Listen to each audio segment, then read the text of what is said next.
Assalamualaikum warahmatullahi wabarakatuh. Kami dari kelompok 3 akan mempresentasikan hasil diskusi kami mengenai penilaian tertulis dan juga penilaian proyek. Penilaian itu sendiri merupakan proses mengambil keputusan terhadap sesuatu dengan ukuran baik atau buruk, dan penilaian ini biasanya bersifat kualitatif. Penilaian ini bertujuan untuk mengetahui perkembangan pembelajaran dan menyimpulkan hasil pencapaian pembelajaran peserta didik.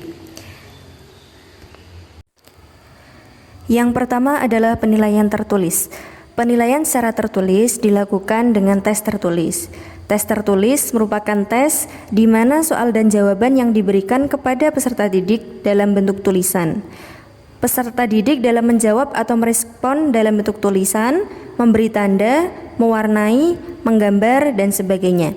Penilaian tertulis lebih menekankan kepada aspek kognitif yang melingkupi ruang lingkup sebagai berikut. Yang pertama adalah pengetahuan atau knowledge, kemampuan untuk mengingat kembali atau recall, atau mengenali kembali tentang nama, istilah, ide, gejala, rumus-rumus tanpa mengharapkan kemampuan untuk menerapkannya. Yang kedua adalah pemahaman atau comprehension, kemampuan untuk mengerti atau memahami sesuatu setelah sesuatu tersebut diketahui dan diingat. Yang ketiga adalah aplikasi atau application, kemampuan untuk menerapkan atau menggunakan ide-ide umum, tata cara ataupun metode-metode, rumus-rumus, teori-teori dalam situasi yang baru dan konkret.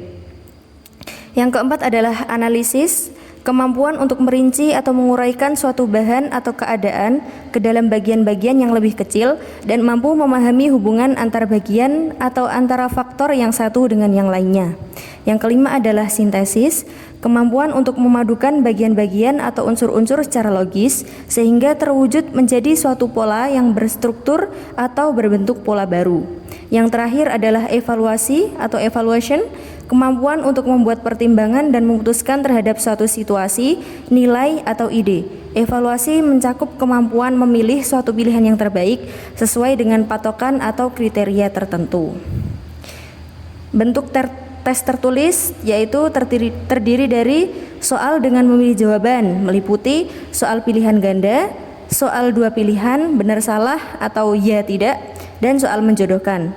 Yang kedua adalah soal dengan mensuplai jawaban, terdiri dari isian atau melengkapi, jawaban singkat atau pendek, dan soal uraian atau isai. Dalam menyusun instrumen penilaian tertulis, perlu dipertimbangkan hal-hal sebagai berikut. Yang pertama, materi. Materi itu kesesuaian soal dengan indikator pada kurikulum yang berlaku. Yang kedua, konstruksi. Rumusan soal atau pertanyaan harus jelas dan tegas. Yang ketiga, bahasa. Rumusan soal tidak menggunakan kata atau kalimat yang menimbulkan penafsiran ganda. Selanjutnya, penyusunan instrumen penilaian tertulis. Yang pertama, penentuan tujuan. Tujuan untuk mengetahui penguasaan materi pembelajaran peserta didik setelah diajarkan. Yang kedua, penyusunan kisi-kisi. Dengan adanya kisi-kisi dapat dihasilkan soal yang sama dari segi kedalaman dan kecakupan materi. Yang ketiga, perumusan indikator. Memuat ciri KD yang diukur, tata kerja operasional yang diukur, materi pilihan, dan dapat dibuat soal. Dan yang terakhir, penulisan soal. Harus urgensi, relevansi, kontinuitas, dan keterpakaian. Penilaian proyek adalah suatu kegiatan untuk mengetahui kemampuan siswa dalam mengaplikasikan pengetahuannya melalui penyelesaian suatu instrumen proyek dalam periode atau waktu tertentu. Penilaian proyek dapat dilakukan untuk mengukur satu atau beberapa KD dalam satu atau beberapa mata pelajaran. Instrumen dalam penilaian proyek berupa perencanaan, pengumpulan data, pengorganisasian data, pengolahan dan penyajian data, serta pelaporan. Penilaian proyek bertujuan untuk mengembangkan dan memonitor keterampilan siswa dalam merencanakan penyelidikan dan menganalisis proyek. Dalam konteks ini, siswa dapat menunjukkan pengalaman dan pengetahuan mereka tentang suatu topik, memformulasikan pertanyaan, dan menyelidiki topik tersebut tersebut melalui bacaan atau wawancara. Kemudian dapat digunakan untuk menilai kemampuan dalam independen atau kelompok. Nah, produk dari penilaian proyek dapat digunakan untuk menilai kemampuan siswa dalam mengkomunikasikan temuan-temuan mereka dalam bentuk yang tepat, misalnya sebagai presentasi hasil melalui visual display atau laporan tertulis. Oke, assalamualaikum. Saya Abrori. Di sini saya akan menerangkan lanjutan dari Mbak Istia tadi tentang penilaian proyek. Saya ulangi sebentar. Adapun penilaian proyek yaitu adalah penilaian terhadap suatu tugas yang mengandung penyelidikan yang harus selesai dalam waktu tertentu. Saya kasih contoh yaitu praktikum. Nah, terus adapun tugas yang dilakukan yaitu suatu investigasi dengan tahap. Yang dilakukan itu ada tahap. 1 ada perencanaan, yang kedua pengumpulan data, yang ketiga pengelolaan data, yang keempat penyajian data. Gitu. Jadi ada 4 tahap itu yang harus dilakukan ketika kita mahasiswa melakukan penilaian proyek. Masuk pada penilaian proyek yaitu masuk pada proses yang kita lakukan. Adapun penilaian terhadap proyek setidaknya kita mempertimbangkan 3 hal. Adapun 3 hal yang ketika kita melakukan penilaian proyek. 1, ada kemampuan pengelolaan. Yang kedua, ada keaslian tanpa copy paste. Yang ketiga, ada relevansi berhubungan. Saya terangkan satu persatu.